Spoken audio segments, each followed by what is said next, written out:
नमस्कार, IND 121 में आपका स्वागत है। मैं हूं आपके साथ नवीन पुरोहित और आज इस खास कार्यक्रम में हमारे साथ चर्चा करने के लिए मौजूद हैं माननीय जनसंपर्क, खनिज, ऊर्जा, नवीन एवं नवकरणीय ऊर्जा मंत्री श्री राजेंद्र शुक्ल जी। शुक्ल जी, आपका इस चर्चा में बहुत बहुत स्वागत है। शुक्ल जी, सबसे पहला प्रश्न मेरा एक महत्वपूर्ण विभाग को लेकर है, वो है जनसंपर्क।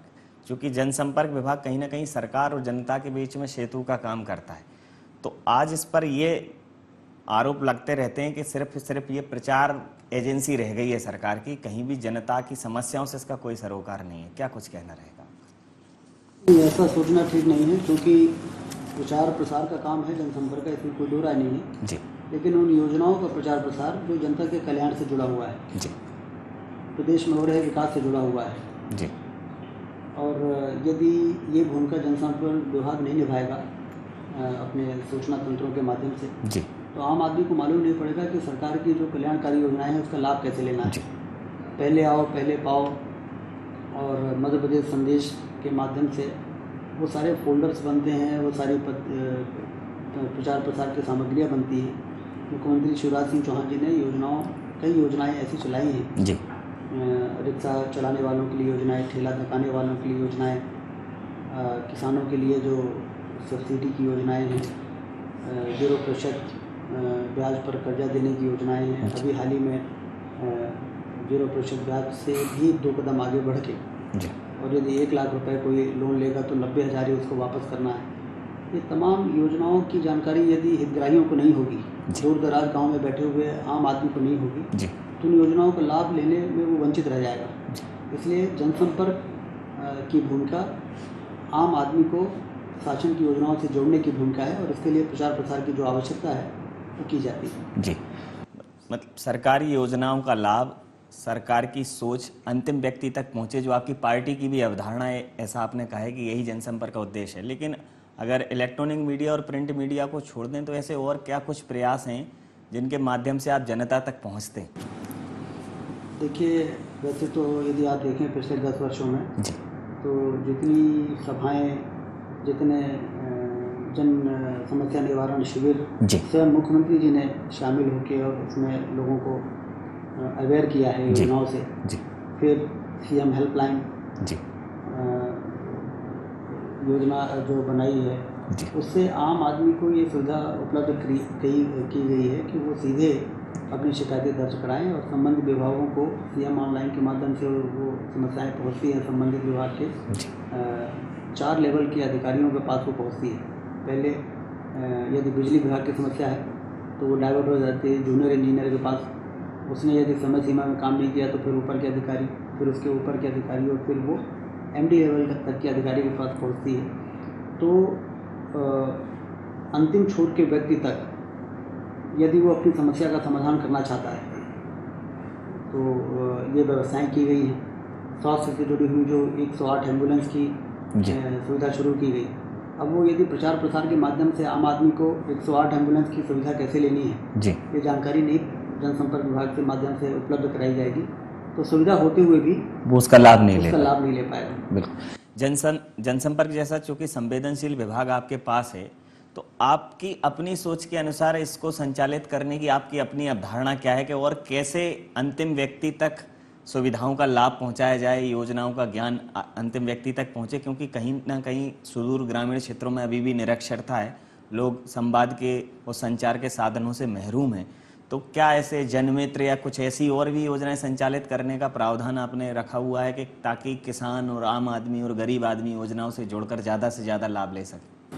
देखिए, हमने दूर दराज हर जिले में बैठे हुए जनसंपर्क के अधिकारियों के सम्मेलन में उनसे यही कहा है कि आप सबके लिए ये एक ऐसा अनुकूल वातावरण है लोगों को योजनाओं का लाभ दिलाने का, क्योंकि शिवराज सिंह चौहान जी की सरकार ने ऐसी योजनाएं बनाई हैं जिससे उनको लाभ दिलाया जा सकता है। पहले यदि आप देखें तो इस प्रकार से खेतों में काम करने वाले मजदूरों के लिए योजना, गरीबों के लिए योजनाएं इस तक की नहीं थी कि उनको उसका लाभ पहुंचाया जा सके। आज सिंचाई के क्षेत्र में जो काम हुआ है, बिजली के क्षेत्र में जो काम हुआ है, तो जनसंपर्क के अधिकारी और कर्मचारी जो जिलों में बैठे हुए हैं उनको एक अनुकूल वातावरण बना है योजनाओं को नीचे तक पहुंचाने का। और एक बार यदि योजनाएं नीचे पहुंच गई, क्योंकि ज़्यादातर योजनाएं गरीब लोगों से जुड़ी होती हैं, वो ठीक प्रकार से शिक्षित भी नहीं होते, उनको पढ़ना नहीं आता है उस तरीके से कि वो जान सकें कि इस योजना का लाभ हमको किस प्रकार से उठाना है जी। तो जनप्रतिनिधि जो हैं उस योजना की जानकारी उनको देते हैं। जनसंपर्क विभाग यदि उन योजनाओं को अंतिम छोर के व्यक्ति तक पहुँचाने में अपनी भूमिका का निर्वहन ठीक प्रकार से कर दे, जिसके लिए वास्तव में जो उनकी नैतिक जिम्मेदारी है, तो फिर शायद ही कोई व्यक्ति ऐसा बचेगा जिसको योजना का लाभ न मिले। अच्छी योजना है तो उनका प्रचार प्रसार होना भी जरूरी है, अन्यथा वो फलीभूत कैसे होंगी, आम आदमी तक कैसे पहुंचेंगी, यही मूल अवधारणा है। अब चूंकि वर्तमान युग जो है तकनीकी क्रांति का युग है, ग्लोबलाइजेशन का युग है। अब अगर देखा जाए तो जनसंपर्क में पहले सिर्फ और सिर्फ एक प्रिंट मीडिया एक माध्यम हुआ करती थी, अब इलेक्ट्रॉनिक मीडिया, वेबसाइट और कई अन्य ऐसे माध्यम आ गए हैं जिनके माध्यम से सरकारी योजना का लाभ या सरकारी योजना के बारे में आमजन को अवगत कराया जा सकता है। लेकिन सिस्टम में अभी वो चीज़ें अपडेट नहीं है। कहीं ना कहीं आज भी प्रचार, इलेक्ट्रॉनिक मीडिया के लिए भी प्रसार संख्या आती है, कई ऐसी चीज़ें हैं जिनका हमें अपडेशन बहुत ज़रूरी है। तो उसके लिए क्या प्रयास आपके द्वारा किए गए? डिजिटल इंडिया की दिशा में जब हम आगे बढ़ रहे हैं, तो मध्य प्रदेश में प्रमुख राज्यों में से है जहाँ पर गांव स्तर तक में जी ये सुविधा पहुंचने वाली है जी। तो गांव के लोग जो हैं, जिनको ट्रेनिंग के माध्यम से वो सारी चीज़ें तो उपलब्ध होंगी जो नीचे ग्रामीण क्षेत्र के लोगों को योजनाओं से जुड़ी हुई हैं, तो वो उस पर तो हम ऑलरेडी काम कर रहे हैं और उसमें जो IT डिपार्टमेंट है वो उसमें काम कर रहा है। और हमें तो इसकी जानकारी लोगों तक हम पहुंचा भी रहे हैं जी कि बहुत जल्दी हर गांव में वाईफाई सिस्टम पहुंचेगा, हर पंचायत पूरी तरीके से IT से इक्विप हो जाएगा जी। और गांव में बैठा हुआ व्यक्ति यदि वो ट्रेंड है तो वो दुनिया में क्या हो रहा है, दुनिया की वो सूचनाएं जो गांव के विकास से जुड़ी हुई है उसको प्राप्त कर सकता है जी। तो इसमें जनसंपर्क विभाग की भूमिका रहेगी कि हम लोगों को ये जानकारी उपलब्ध कराएं। जी। अभी वर्तमान अगर परिदृश्य में देखें, मध्य प्रदेश के राजनीतिक माहौल में काफ़ी उथल पुथल है। व्यापम को लेकर काफ़ी कुछ विपक्ष ने सत्ता पक्ष पर, सरकार के मुखिया पर आरोप लगाए हैं। आपको क्या लगता है कि ये जो कुछ भी मध्य प्रदेश की राजनीतिक पटल पर घट रहा है वो राजनीति के लिहाज से कितना ठीक है? देखिए, मध्य प्रदेश के हिसाब से ये ठीक नहीं है जी। अपने राजनीतिक स्वार्थों की पूर्ति के लिए कांग्रेस के लोग व्यापम पर जिस तरीके से अनर्गल बयानबाजी और उन्होंने जो कार्रवाइयाँ की हैं उसको हम नहीं, हाई कोर्ट तक ने फर्जी और कोर्ट रचित दस्तावेजों की संज्ञा दी है जी। उनके एक व्यक्ति ने जो गोंदिया के परिवहन आरक्षक में गोंदिया के लोग भर्ती कर लिए गए हैं, वो भी जब 15 लोगों के सामने आया तो मालूम पड़ा कि गोंदिया क्या महाराष्ट्र की कोई व्यक्ति नहीं है जिसको परिवहन आरक्षक के रूप में भर्ती किया गया है। जी। ये ट्रांसपोर्ट विभाग की वेबसाइट में उपलब्ध है कि सेलेक्टेड लोगों की सूची, जिसमें कि महाराष्ट्र का कोई आदमी नहीं है जी। तो ये अनर्गल जो आरोप लगा रहे हैं, ये अपने राजनीतिक अस्तित्व को बचाने के लिए इस गलतफहमी के साथ लगा रहे हैं कि शायद इससे उनको कुछ फ़ायदा होगा जी। लेकिन आपने देखा कि व्यापम के मामले को पिछले कई वर्षों से उठाते चले आ रहे हैं, लेकिन हर चुनाव में ये पराजित हो रहे हैं जी। प्रदेश की जनता पूरी तरीके से इस बात को लेके मानसिकता बिल्कुल स्पष्ट है कि शिवराज सिंह चौहान न सिर्फ विकास के कार्यों में उन्होंने क्रांति लाने का काम किया, सिंचाई, बिजली के क्षेत्र में, सड़कों के क्षेत्र में, जन कल्याणकारी योजनाएं जो उन्होंने चलाई उससे लाखों करोड़ों लोगों को लाभ हो रहा है।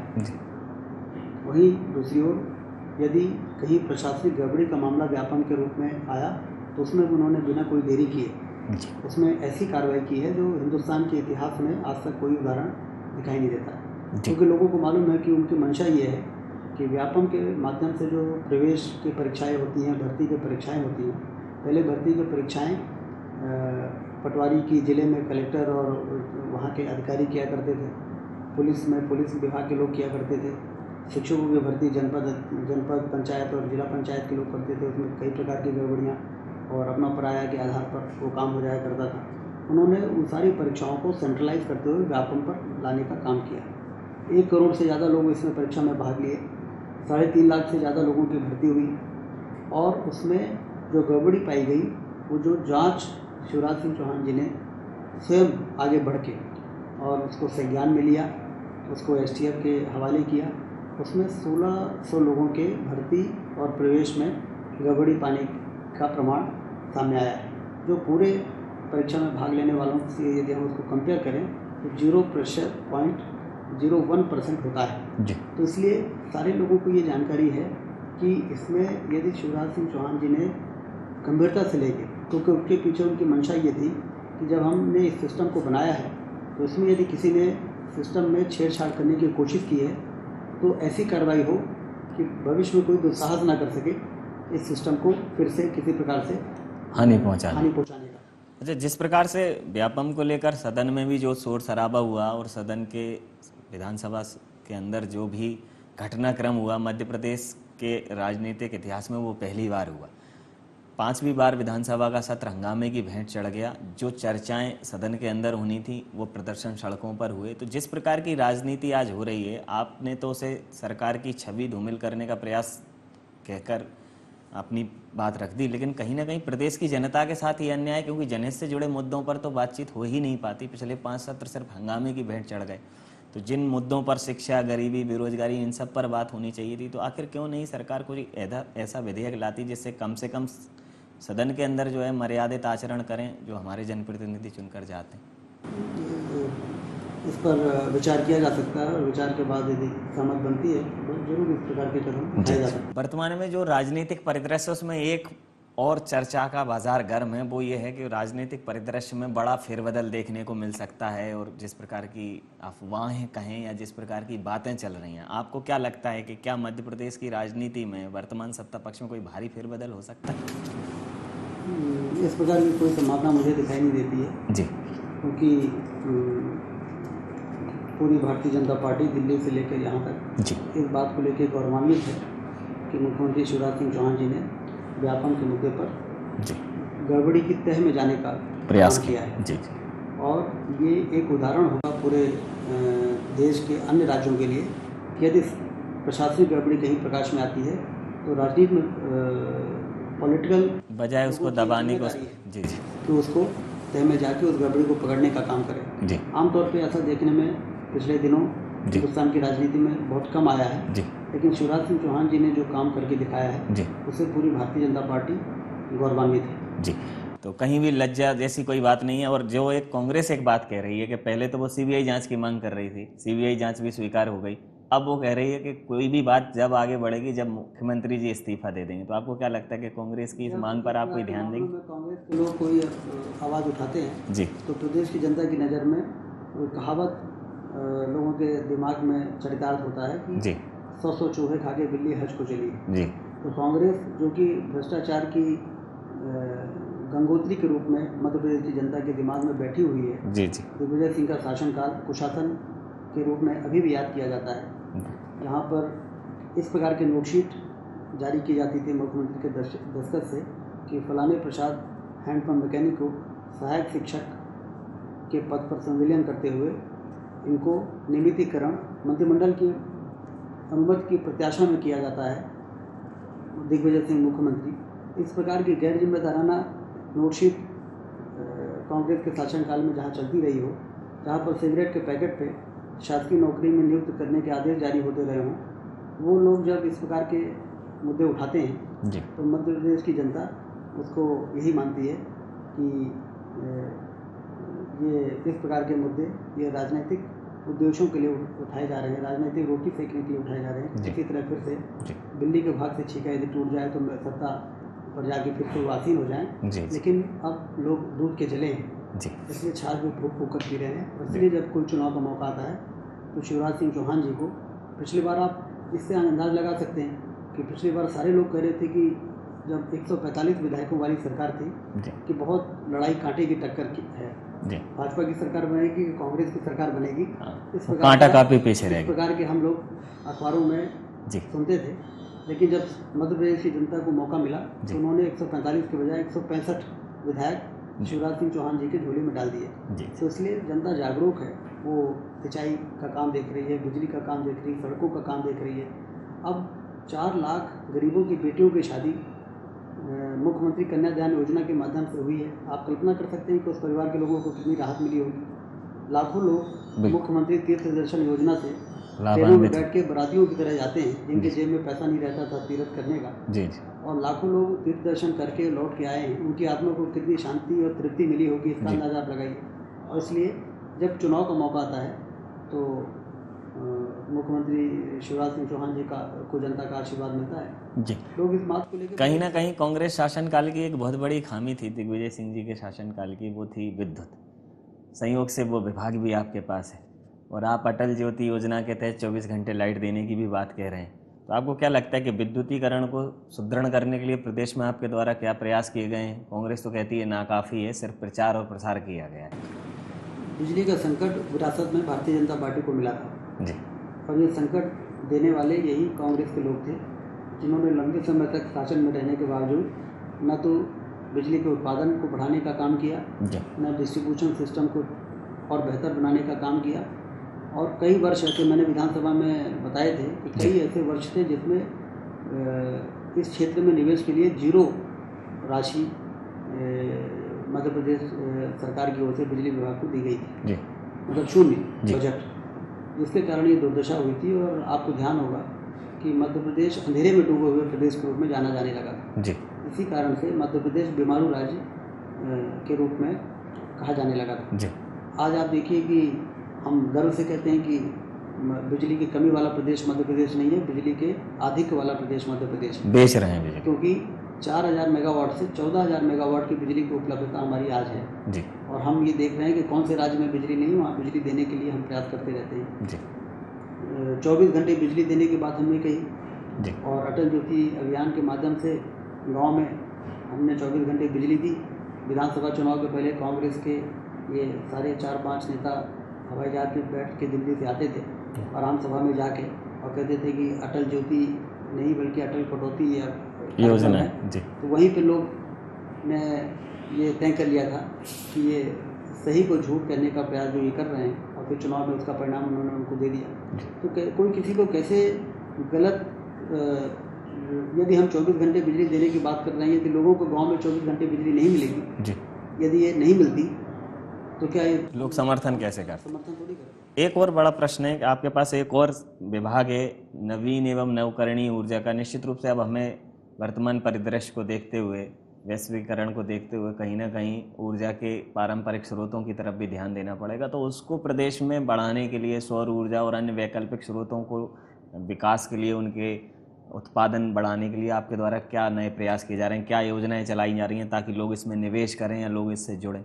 इस दिशा में ऐतिहासिक कदम उठाया है मध्य प्रदेश ने जी। एशिया का सबसे बड़ा सोलर प्लांट लगाने का गौरव यदि किसी राज्य को मिला है तो मध्य प्रदेश को मिला है जी। आपको ध्यान होगा नीमच में 135 मेगावाट का जब आदरणीय नरेंद्र मोदी जी को बुला के उसका लोकार्पण शिवराज सिंह चौहान जी ने कराया था जब वो गुजरात के मुख्यमंत्री थे, तो एशिया का सबसे बड़ा सोलर प्लांट था जी। और अब आने वाले दिनों में जी। दुनिया का सबसे बड़ा सोलर प्लांट लगाने का गौरव भी हमको मिलने वाला है। रीवा जिले के गुड़ क्षेत्र में 750 मेगावाट का सोलर प्लांट हम लगाने जा रहे हैं। अभी तक कैलिफोर्निया में इससे बड़ा सबसे बड़ा सोलर प्लांट है 550 मेगावाट। इस प्रकार के उद्योगों को लगाने के लिए सरकार की तरफ से कोई सब्सिडी या निवेश के लिए कुछ आकर्षक कोई योजना? इसमें हमने शुरू में सरकारी ज़मीन जी देने का फैसला किया था, बाद में 50% कलेक्टर गाइडलाइन से जो है फिर उसको अमेंड करके अब आधी राशि हम आधी राशि का समय पर ज़मीन देते हैं जहाँ पर ये सोलर प्लांट या विंड पावर लगता है। और विंड एनर्जी में जब हमारी सरकार बनी थी तो काफ़ी दिनों से यहाँ पर करीब 150 से 200 मेगावाट विंड का उत्पादन होता था जो 1000 मेगावाट हो चुका है। सौभाग्य से या संयोग से जो भी गई, आपके पास सारे विभाग जो हैं वो बहुत संवेदनशील और विकास और उत्पादन की संभावना से असीम है। एक और जो विभाग है उसमें लगातार मध्य प्रदेश की खदानों में कहीं ना कहीं कानून व्यवस्था धसकती रही है, कहीं ना कहीं गाहे बगाहे ऐसे आरोप प्रत्यारोप चलते रहे कि अवैध उत्खनन मध्य प्रदेश में जोरों पर है। तो उस पर अंकुश लगाने के लिए और उसको व्यवस्थित करने के लिए आपके द्वारा क्या प्रयास किए जा रहे हैं और क्या किए गए? देखिए, जब अवैध उत्खनन और परिवहन का आरोप विधानसभा के अंदर विधायकों कांग्रेस पार्टी ने लगाया था तो मैंने उनको यही कहा था कि जब आपकी सरकार थी तो खनिज राजस्व जो शासन के खजाने में आता है वो 600 करोड़ था। जी हमने अंकुश लगाया अवैध परिवहन और अवैध उत्खनन में। जी उसका ये परिणाम है कि अब खनिज राजस्व मध्य प्रदेश के खजाने में आता है 3,500 करोड़।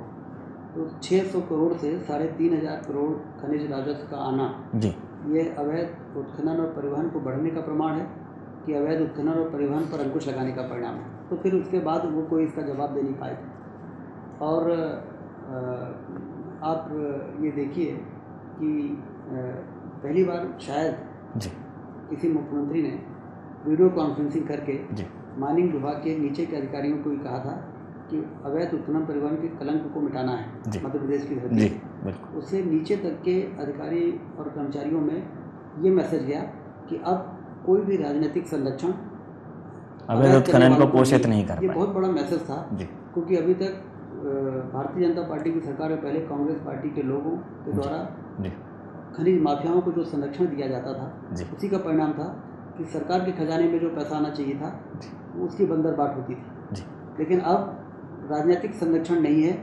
ये मध्य प्रदेश के ज़िले में कोने कोने तक ये मैसेज पहुंच चुका है और इसलिए कार्रवाइयाँ होती हैं। आप कई बार अखबार में पढ़ते होंगे और आप खुद ही मीडिया से जुड़े हैं कि वो जो कार्रवाई होती है तो मुठभेड़ भी होती है। जी मुठभेड़ में शासन के कर्मचारी अधिकारी बराबर से उनका पीछा करते हैं, उनसे मुकाबला करते हैं, उसमें दुर्घटनाएं भी लगातार ट्रॉली और यदि इस प्रकार जब्त से किया जा रहा है। कार्रवाई नहीं होती जी जी तो पहले तो आवाज़ नहीं आती थी क्या हो रहा है क्या नहीं हो रहा है, अंदर ही अंदर आपस में मिली भगत थी, जी, बंदरबाट होते थे। जी तो इसलिए हमने कदम उठाए, हमने ज़िले में टास्क फोर्स को गठन किया, उनको सक्रिय किया, उनको कहा जी। छोड़ना नहीं है जी किसी भी तरह से अवैध करने वालों को।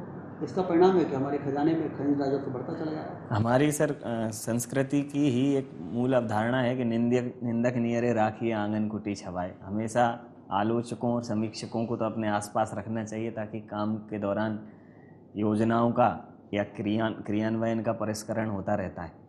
तो मीडिया कहीं ना कहीं संविधान में इस भूमिका में हमेशा से रहती है। तो पत्रकारों के ऊपर जो अभी कुछ एक मामले आए हैं, उनके ऊपर जो घटनाओं के हमलों के मामले आए हैं, उनकी सुरक्षा से और उनकी मीडिया जगत के संवर्धन के लिए, उत्थान के लिए आपके द्वारा क्या कुछ योजनाएं या प्रयास किए जा रहे हैं, मैं ज़रूर जानूँ। मीडिया से जुड़े हुए लोगों के लिए सरकार पूरी तरीके से बहुत ही संवेदनशील है जी। तो 15 अगस्त से हम स्वास्थ्य एवं दुर्घटना बीमा योजना पत्रकारों के लिए शुरू करने वाले हैं जी। इसमें 60 वर्ष तक के पत्रकारों को 75% जो प्रीमियम की राशि है वो शासन देगी, उनको सिर्फ 25% देना होगा जी। और जो 60% से 60 वर्ष से ऊपर के पत्रकार हैं जी। उनको 85% राशि शासन देगी प्रीमियम की और 15% ही उनको देना पड़ेगा जिससे कि उनकी जीवन की सुरक्षा की गारंटी हो सके। जी। इसके अलावा जो 60 वर्ष के ऊपर के पत्रकार जिन्होंने जीवन भर पत्रकारिता की उनको 5,000 रुपये प्रतिमाह श्रद्धा निधि देने का फैसला यदि किसी ने किया है तो हमारी सरकार ने किया है। जी। और अभी पहली बार ऐसा हुआ है मध्य प्रदेश में कि आंचलिक स्तर के पत्रकार, राज्य स्तर के पत्रकार और राष्ट्रीय स्तर के पत्रकारों को पुरस्कार देने की हमने योजनाएं शुरू की और उसमें पत्रकार काफ़ी उत्साह और जोश के बढ़ा साथ उनके अंदर और पत्रकारिता को भी रिकॉग्नाइज किया जा रहा है समाज में। जी। ये एक मैसेज गया। अभी कल ही जो पत्रकारिता से जुड़े हुए फोटोग्राफर्स हैं जी जी उनको पुरस्कार का सम्मान समारोह था, उनको पुरस्कार किया गया और पूरे परिवार सहित वो लोग आए भी काफ़ी प्रसन्न और उनके अंदर ये हुआ कि शासन ने हमें सम्मानित रेखांकित किया, उनके काम को लेखित तो किया। इसलिए पत्रकारों के कल्याण से जुड़ी हुई लैपटॉप योजना जी। हमने शुरू की। सभी पत्रकारों को जो अधिमान्य हैं उनको लैपटॉप देने के लिए योजना बनाई गई, उनको लैपटॉप दिया गया जिससे वो अपना काम और बेहतर तरीके से कर सकें। तमाम जो तकनीकी का योग है। जी जी। एक और अंतिम प्रश्न, आपके ड्रीम प्रोजेक्ट क्या हैं? आपके पास विभिन्न ऐसे महत्वपूर्ण विभाग हैं, उनमें कहीं ना कहीं आपकी अपनी एक सोच रही होगी कि आप उनमें कुछ ऐसा करना चाहते हैं जो निश्चित रूप से उल्लेखनीय हो और आगे आने वाले समय में अनुकरणीय भी हो।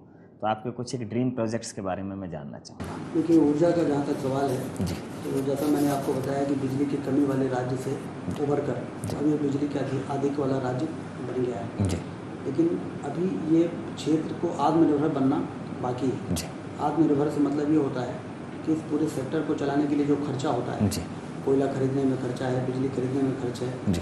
तो उसकी आमदनी इतनी कम ना हो कि उस सेक्टर को चलाना संभव मुश्किल हो जाए। इसलिए बिजली के दी जाने वाली बिजली की वसूली जी और आमदनी में अंतर 15% से ज़्यादा नहीं होना चाहिए। जी अभी जब विरासत में हमको ये सेक्टर मिला तो उस समय 54% इसमें अंतर था। एक तो बिजली अंधेरे में डूबा हुआ मध्य प्रदेश था, बिजली की कमी थी, राजस्व में और दूसरा 100 रुपये की बिजली देते थे तो 50 रुपये ही वापस आते थे। जी अब उसको सुधारते सुधारते टेक्निकल लॉसेस को कम किया, कॉमर्शियल लॉसेस को कम किया और 54% से अब ये आ गया है 27% में। जी लेकिन यदि इस सेक्टर को आत्मनिर्भर बनाना है तो इसको हमें 10% से लेकर 15% तक ले जाना पड़ेगा। जी इसलिए जो आवश्यक कार्य है वो तो हम कर रहे हैं, लेकिन हमें जनता के बीच में भी ये जागृति पैदा करनी पड़ेगी कि यदि 24 घंटे बिजली जो हमारे विकास के लिए विकास की धुरी है बिजली, और ये 24 घंटे यदि रहेगी तो सामाजिक और आर्थिक उत्थान लोगों का ग्रामीण क्षेत्र तक पहुंच सकेगा। जी इसलिए बिजली की बिलों का समय से भुगतान हो जी और जितनी बिजली वो उपयोग कर रहे हैं बिजली का संरक्षण करें, आवश्यकता अनुसार ही बिजली का उपयोग करें जी और इतनी बिजली का उपयोग करें जिसका वो भुगतान कर सकें। जी और जो लोग अवैध रूप से बिजली का उपयोग कर रहे हैं वो बिजली वैध रूप से बिजली को उपभोक्ता बने, जी जिससे कि ये 10 से 15% का जो ये है, तो इसलिए बिजली की कमी वाले प्रदेश का कलंक तो हमने मिटा है, जी लेकिन आत्मनिर्भर इस क्षेत्र को बनाया जा सके ये हमारे सामने एक जी लक्ष्य है जिसको प्राप्त करने की दिशा में हम लोग दिन रात काम कर रहे हैं। जी दूसरा एक सफारी भी आप डेवलप कर हमारे क्षेत्र में रीवा में जी के लोगों की एक बड़ी पीड़ा रही है, जी 40 वर्षों पुरानी पीड़ा रही है जी कि सफ़ेद शेर जो रीवा में पाया गया हाँ तो वो आज सारी दुनिया में है, लेकिन रीवा में नहीं है जहाँ से वो सारी दुनिया में गया है। गए तो इसलिए मुझे याद है जब हम लोग कॉलेज के छात्र हुआ करते थे, स्कूल के छात्र हुआ करते थे, उस समय भी जब राजनीतिक कोई सभा होती थी जी तो लोग कहते थे जनता से कि हमें आप वोट दे दीजिए, जिता दीजिए, सफ़ेद शेर को हम वापस लाएंगे। लेकिन इतनी सरकारें आई और गई, जी जी सफ़ेद शेर को वापस लाना दूर रहा, जी उस दिशा में एक कदम भी आगे बढ़ाने का काम नहीं कर सके। जी मुझे आपको बताते हुए प्रसन्नता है कि 2009 में जी भारतीय जनता पार्टी की जब सरकार बनी और वन विभाग का काम जब मुझे मिला जी तो मैंने कहा कि अब इस काम को करने का इससे बड़ा और कोई दूसरा मौका नहीं मिलेगा।